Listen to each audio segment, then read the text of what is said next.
नमस्कार दोस्तों, श्रीनिधि भक्ति चैनल में आप सभी का स्वागत है। आज मैं ऋषि पंचमी व्रत तथा उसकी कथा लेकर आई हूँ आप सबके लिए। आपसे कहानी शुरू करने से पहले मेरा यही निवेदन है कि अगर आप लोगों ने अभी तक मेरे इस चैनल को सब्सक्राइब नहीं किया है तो इस चैनल को सब्सक्राइब करें तथा ज़्यादा से ज़्यादा शेयर करें ताकि आने वाली सभी कहानियों के नोटिफिकेशंस आपको मिलते रहें। ऋषि पंचमी का व्रत नारी जाति के लिए बहुत ही महत्वपूर्ण व्रत माना जाता है। ऐसा माना जाता है कि रजस्वला के समय यदि महिला से किसी भी तरह का पाप हुआ हो तो वह यह व्रत कर अपने उस पाप से मुक्ति पा सकती है। यह व्रत करने से उसे किस तरह से पापों से मुक्ति मिलती है और किस तरह से अगर वह व्रत ना करे तो किस तरह के पाप उसे भोगने पड़ते हैं, ये हम कहानी में देखेंगे। आइए हम कहानी शुरू करते हैं। भाद्रपद मास की शुक्ल पक्ष की पंचमी के दिन यह व्रत किया जाता है, यानी कि गणेश चतुर्थी के दूसरे दिन यह व्रत किया जाता है। इस व्रत को करने से महिलाओं को अपने रजस्वला के समय जो भी वह पाप करती है उनसे मुक्ति मिलती है।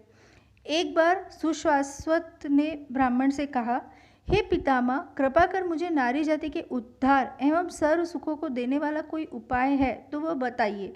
तब ब्रह्मा जी बोले, हे राजन, मैं आज तुम्हें नारी जाति के उद्धारक, समस्त पापों को नष्ट कर मनवांछित फल देने वाले व्रत के संबंध में बताता हूँ। भाद्रपद शुक्ल पक्ष की पंचमी के दिन संपूर्ण विधि विधान से जो नारी व्रत व पूजन करती है उसको अभिष्ट फल प्राप्त होता है। इस विषय में मैं तुमको एक अत्यंत पुरातन कथा सुनाता हूँ, उसे ध्यान देकर सुनो। विदर्भ देश में एक अत्यंत सदाचारी धर्मधर्च उत्तंक नाम का ब्राह्मण रहता था। उसकी स्त्री अत्यंत प्रतिव्रता, सुशील एवं दानी स्वभाव की थी तथा उसका नाम भी सुशीला था। उसके एक पुत्र एवं एक पुत्री पैदा हुए थे। पुत्र का नाम सुविभूषण था। उसने चारों वेदों का सांगोपांग अध्ययन किया था। कन्या का समय अनुसार अच्छे कुल में संबंध कर दिया था, किंतु दुर्भाग्य कि वह कन्या विधवा हो गई। वह अपने सतीत्व के रक्षार्थ के लिए अपने पिता के घर रहने लगी। वह ब्राह्मण सपरिवार गंगा तट पर कुटी बनाकर ब्राह्मण बालकों को विद्यादान कराने के लिए रहने लगा। एक दिवस माता पिता की सेवा करके कन्या शिलाखंड पर शयन कर रही थी, तभी रात भर में उसके सारे शरीर में कीड़े पड़ गए। सुबह जब ब्राह्मण ने कुछ शिष्यों ने उस कन्या को इस दशा में देखा तो उसकी माता सुशीला को सूचित किया कि माता चलकर गुरुपुत्री को देखिए। गुरुपत्नी ने जाकर उसे देखा तो देखते ही वह सशंकित होकर विलाप करने लगी तथा पुत्री को उठाकर ब्राह्मण के पास लाई। ब्राह्मण भी पुत्री की दशा देख अति विस्मित हो दुखी हुए। तब ब्राह्मणी ने कहा, महाराज, मेरी पुत्री के शरीर में कीड़े पड़ जाने का क्या कारण है? तब ब्राह्मण ने ध्यान कर कहा, हे सुप्रिय, इस कन्या के अब से 7 जन्म पूर्व का हाल बताता हूँ, सो सुनो।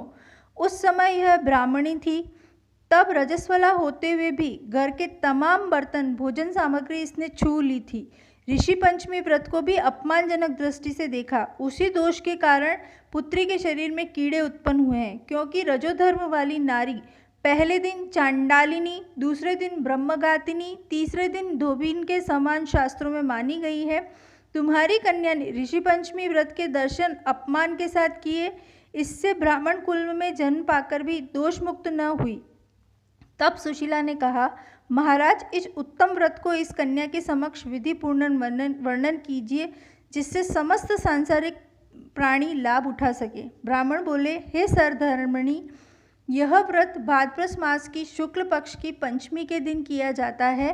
पंचमी के दिन किसी नदी अथवा जलाशय में स्नान करके व्रत को धारण कर सायंकाल के समय सप्त ऋषियों का पूजन विधि विधान से करना चाहिए। भूमि को गौ के गोबर से लीप कर शुद्ध करना चाहिए। वहाँ अष्टकमल दल बनाकर नीचे सप्त ऋषियों की स्थापना कर प्रार्थना करनी चाहिए। महर्षि कश्यप, अत्रि, भारद्वाज, विश्वामित्र, गौतम, जन्मदग्नि, वशिष्ठ महर्षियों की स्थापना कर आचमन स्नान, चंदन, फल फूल, दीप, नैवेद्य आदि से पूजन कर व्रत की सफलता की कामना करनी चाहिए। इस व्रत को करके उद्यापन भी विधि पूर्वक करना चाहिए।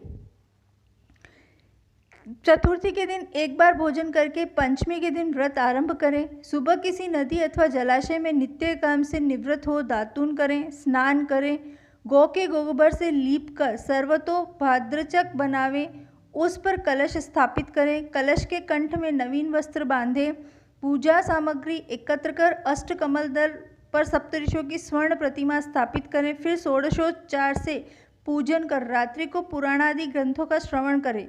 विशेषकर शिव पुराण अति उपयोगी मानी गई है। प्रातः सत्कर्मी ब्राह्मण को भोजन एवं दक्षिणादि देकर संतुष्ट करें। इस प्रकार व्रत करें तथा उद्यापन करना भी उत्तम होगा।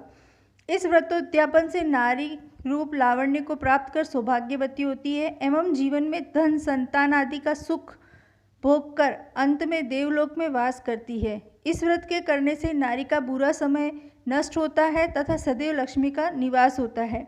इस तरह से जब ब्राह्मण ने यह व्रत करने की पूरी पूजन विधि बताई, तब अगली ऋषि पंचमी के दिन ब्राह्मण कन्या ने ऋषि पंचमी का व्रत कर उसका उद्यापन किया, जिससे उसका उद्धार हुआ। हे ऋषि महाराज, जैसा ऋषि पुत्री का उद्धार किया वैसा उसका सभी का करिएगा, और जैसा उसे उसके पाप का फल दिया उस तरह से किसी भी कन्या को इस तरह का फल ना दें। भगवान ब्राह्मण था। उसकी पत्नी जिसका नाम जयश्री था, ऋषि कार्य में अचानक धर्म रजस्वला हो गई और वह समय अनुसार भोजन आदि प्रति वस्तु को छूती रही। इस प्रकार समय पूरा होने पर दोनों ही पति पत्नियों की मृत्यु हो गई। मरने के बाद पुनर्जन्म में ब्राह्मणी को कुतिया का जन्म मिला तथा ब्राह्मण को बैल का जन्म मिला। अपने तप के प्रभाव से दोनों को अपने पूर्व जन्म की पूरी बातों का स्मरण था। वह दोनों अपने ही पुत्र के घर पर पल रहे थे। एक दिन श्राद्ध पक्ष में ब्राह्मण पुत्र ने अपने पिता की श्राद्ध तिथि के दिन विधिपूर्वक ब्राह्मण भोज किया तथा अपनी पत्नी को अत्यंत स्वादिष्ट पकवान बनाने की आज्ञा दी। इधर ब्राह्मण पुत्र वधू ने विविध पकवान, खीर आदि भोजन बनाकर तैयार किए। दुर्भाग्य से उस खीर में एक सर्प ने विष उगल दिया। यह हाल ब्राह्मणी जो कुतिया की योनि में थी सब देख रही थी। उसने सोचा कि यदि यह ब्राह्मण भोजन करेंगे तो वह सब समाप्त हो जाएंगे। इससे मेरे पुत्र को ब्रह्म हत्या का भारी पाप लगेगा। पहले भी मैंने जो पाप किए हैं उसके फल मैं अभी तक भोग रही हूँ, और मेरी देखते हुए अगर ब्रह्म हत्या होती है तो मेरे पुत्र के साथ साथ मुझे भी इसका पाप भोगना पड़ेगा। इस प्रकार से सोचकर अपने पुत्र वधू की दृष्टि से बचाकर उस कुतिया ने खीर को जूठा कर दिया। तब बहू ने उस कुतिया को देखा तो उसे किबाड़ में बंद कर इतना मारा कि उसकी कमर तोड़ दी तथा खीर फेंककर दोबारा दूसरी खीर बना ली। फिर श्राद्ध कर ब्राह्मणों को भोजन कराया। रात को कुतिया ने अपने पूर्व पति यानी जो कि बैल की योनि में थे जाकर जो भी दिन में हुआ वह सब बात बता दी। तब वह बैल बोला, हे प्रिय, क्या बात हुई? किस कारण लाठी मारकर तुम्हारी कमर तोड़ दी तथा सारी कथा मुझे विस्तार से बताओ। तब उस कुतिया ने बैल को वह सब बताया कि किस प्रकार तथा किस कारण उसकी पुत्र वधू ने लाठी मारकर उसकी कमर तोड़ दी थी। वह अपना संपूर्ण समाचार सुनाकर कहने लगी, स्वामी, हमारा यह योनि से कैसे छुटकारा होगा? हमको किस अकर्म के कारण यह सभी दुख भोगने पड़ रहे हैं? ब्राह्मण पुत्र वहीं पर छुपा सुन रहा था। उन दोनों को उसने वहाँ होने का कुछ भी भान नहीं था। तब वह बैल बोला, हे प्रिय, तुम्हारे ही दूषित कर्म तथा पापों को भोगने हेतु आज मुझे बैल होना पड़ा। यह कहकर उसने अपने पूर्व जन्म की वह संपूर्ण कथा बताई। जब वह रजस्वला के समय भोजन आदि सभी सामान को छूती रही, उसी पाप के कारण तुमको कुतिया तथा मुझको बैल की योनि प्राप्त हुई है, जिस पर अभी भी तुम्हारे स्वभाव में कोई भी परिवर्तन नहीं है, क्योंकि तुम्हारी कुतिया की योनि है। फिर कुत्ते का स्वभाव भी वैसा ही होता है। उसी स्वभाव के कारण तुम्हारे ऊपर इन सब बातों का कोई असर नहीं है। देखो, यह पूरा परिवार हमारा पिछले जन्म का ही परिवार है। ये मेरा पुत्र है जिसने आज मुझे पूरे दिन मुंह बांधकर हल में चलाया है। घर पर इसकी पत्नी ने मेरे नाम का ही श्राद्ध किया है और मेरे ही नाम से ब्राह्मण भोजन करवाया, जबकि प्रातः से मैं निरंतर हल में चल रहा हूँ। अभी तक मुझे खाने को चारे का एक तिनका भी नहीं मिला है। यह सब तेरे उसको दुष्ट कृत्य का ही प्रभाव है। उन दोनों की पूरी बात सुनकर उनके पुत्र को घोर कष्ट हुआ। वहाँ से आकर उन बैल व कुतिया दोनों माता पिता को भोजन देकर वह अत्यंत दुखी हो वन में चला गया। वह तलाश करते हुए वहाँ एक ऋषि आश्रम पर पहुँचा। वहाँ उसने कुछ समय बिताया। एक दिन सुअवसर जानकर ऋषियों से पूछा, हे दयालु, मेरे माता पिता कुतिया तथा बैल की योनि भोग रहे हैं, वह इस योनि से किस प्रकार मुक्त हो सकेंगे? कृपा कर मुझे कोई उपाय बतावें जिससे मेरे माता पिता को इस पाप से मोक्ष मिल सके। तब ऋषि बोले, पुत्र, तुमको यह कैसे ज्ञात हुआ? तब उस ब्राह्मण पुत्र ने ऋषि को यह सारी कथा जो बैल रूप में अपने पिता के द्वारा सुनी थी बताई। यह भी बताया कि इस योनि को भोगने से मेरी माताजी अधिक दुखी है। उन्हीं के पिछले आपराधिक दुष्कर्मों के कारण पिताजी को बैल योनि भोगनी पड़ रही है तथा अब वह दोनों ही मेरे घर पर हैं। हे ऋषिवर, कृपा कर कोई ऐसा उपाय बताइए जिससे मेरे माता पिता की यह योनि छूट जाए तथा उनके संपूर्ण दोष नष्ट हो जाए। ऋषि बोले, पुत्र, तुम धन्य हो। इस संसार में ऐसे पुत्र कम ही पाए जाते हैं जो अपने माता पिता के सुख चैन के विषय में सोचते हैं। उन्हें तो अपनी तथा अपनी पत्नी व संतान की चिंता रहती है। तुमने अपने माता पिता की मात्रात्मा की मुक्ति हेतु सोचकर हमको आह्लादित किया है। हे पुत्र, सुनो, पूर्व जन्म में तुम्हारे माता पिता ऋषि मुनियों की निरंतर सेवा करते रहे थे। तुम्हारी माता जब रजोधर्म में थी तब वह ऋषि सेवा कार्य करती रही। इस कारण उसके द्वारा छू जाने वाली हर वस्तु दूषित हो गई।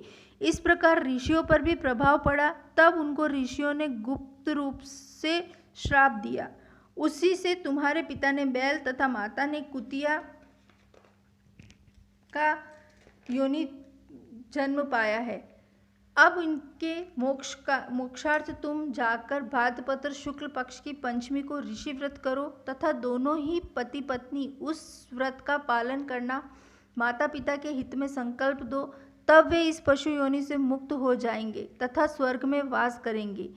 तब इस व्रत तथा पुण्य कार्य से तुम्हारे माता पिता के आशीर्वाद से तुम भी कृत होगे, तुम्हारा कार्य भी निष्फल न होगा। अतः तुम यह कार्य दोनों प्राणी मिलकर श्रद्धापूर्वक विधि विधान से करो। ऋषियों की बात को सुनकर ब्राह्मण पुत्र अपने घर आया तथा पत्नी को संपूर्ण समाचार बताया। पत्नी की सहमति से दोनों ने इस व्रत को भाद्रपद मास की शुक्ल पक्षीय पंचमी के को अत्यंत श्रद्धा भाव से विधि पूर्वक किया।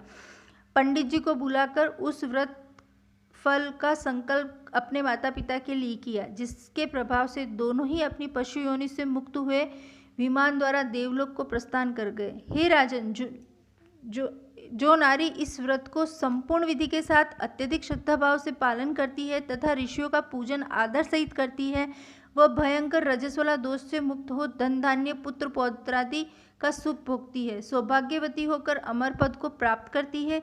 इसीलिए इस व्रत को करने से नारी जाति का समस्त पापों से उद्धार जो हो जाता है। यह विशेषकर नारी के उपयोग का ही व्रत है। पितरात्म तुष्टि हेतु दंपति भी कर सकते हैं। जो फल अनेकों तीर्थों को करने से प्राप्त होता है, वही फल एक बार इस व्रत को करने से प्राप्त होता है। कहानी कहने में या सुनने में कोई गलती हो तो क्षमा करें। हे ऋषि महाराज, जैसा उस ब्राह्मण और ब्राह्मणी को उद्धार किया वैसा सभी का उद्धार करें, और जैसा उन्हें कष्ट दिया वैसा किसी को ना दें। ऋषि पंचमी की अगली कथा। एक ब्राह्मण के एक पुत्र और पुत्री थे। ब्राह्मण पुत्री का विवाह हो गया था, तो ब्राह्मण पुत्र ने अपनी माता को कहा, हे माता, आज ऋषि पंचमी का दिन है, तो मैं अपनी बहन से रक्षा सूत्र बंधवा कर आ जाता हूँ। माता ने उस भाई को बोला कि तुम अपनी बहन के घर तो जा रहे हो, लेकिन उसके लिए कुछ लेकर जाना। तो उसने बोला कि मैं लकड़ी काट के जो भी बेचूंगा, जो भी मुझे पैसा मिलेगा वो सब मैं उससे कुछ लेकर अपनी बहन के लिए उसके घर चला जाऊंगा। भाई खुशी खुशी जंगल गया, लकड़ी काटी, लकड़ी बेची, बेच करके उससे जो भी पैसा मिला था उससे वह अपनी बहन के लिए कुछ कपड़े और कुछ सामान लेकर के बहन के घर जाने लगा। रास्ते में चोरों ने उससे सब कुछ छीन लिया और उसे मार पीट कर डाल दिया। वह दुखी वहाँ पर पड़ा हुआ सोच रहा था कि मेरी बहन मेरा इंतज़ार कर रही होगी, पर अब मैं कैसे जाऊँ। तभी वहाँ से सप्तऋषि निकले और उन्होंने उससे पूछा कि हे ब्राह्मण पुत्र, तुम यहाँ क्या कर रहे हो। तब उसने कहा कि आज मैं ऋषि पंचमी का दिन है और अपनी बहन से राखी बंधवाने जा रहा हूँ, लेकिन कुछ लोगों ने मुझे मार दिया है और मुझे यहाँ गिरा दिया है। अब मैं अपनी बहन के पास कैसे जाऊँ। तो ऋषि पंचमियों ने अपने कमंडल में से जल निकाला और उसके ब्राह्मण पुत्र के ऊपर छींटा डाला, जिससे वह स्वस्थ हो गया और उसे कहा कि तुम जाओ अपनी बहन से रक्षा सूत्र बंधवाओ। वह खुशी के मारे दौड़ा दौड़ा गया अपनी बहन के पास। जब वह अपनी बहन के घर पहुंचा तो वह बहन अपने भाई के नाम के सूत काट रही थी, इसलिए वह कुछ बोली नहीं। भाई दरवाजे पे खड़ा खड़ा अपनी बहन को बोलता रहा कि बहन, मैं तेरा भाई तेरे से रक्षा सूत्र बंधवाने आया हूँ, लेकिन बहन ने उसे कुछ भी जवाब नहीं दिया। तब उसे लगा कि शायद मेरी बहन के पास बहुत पैसा है और मैं धनवान हूँ, मैं गरीब हूँ, इसलिए मेरी बहन मुझसे बात नहीं कर रही है, और वह दुखी होकर जाने लगा। इतने में उसकी बहन जो सूत काट रही थी वह पूरा हुआ, तो वह उठी और अपने भाई को बुला लाई कि भाई तुम कहाँ जा रहे हो। तो भाई ने बोला कि मुझे लगा कि तुम मुझसे बात नहीं करना चाहती हो, इसीलिए मैं जा रहा था।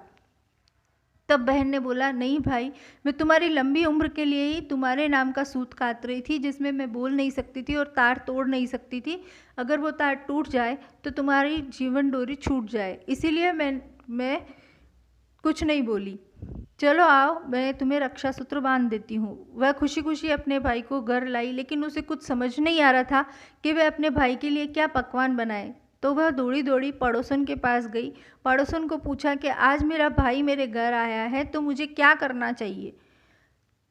तब पड़ोसन ने उससे कहा कि तेरा भाई आया है तो तेल के पोचे लगा और घी में चावल बना।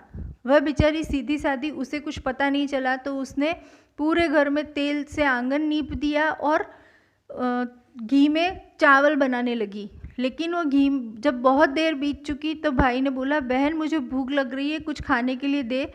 तो बहन ने बोला कि भाई ये चावल तो पक ही नहीं रहे हैं और ये आंगन तो सूख ही नहीं रहा है। तब उसने बोला कि तूने क्या किया। तो उसने बताया कि मैं जब पड़ोसन के पास पूछने गई तो उसने मुझे बोला कि तू घी में चावल बना और तेल से आंगन नीप।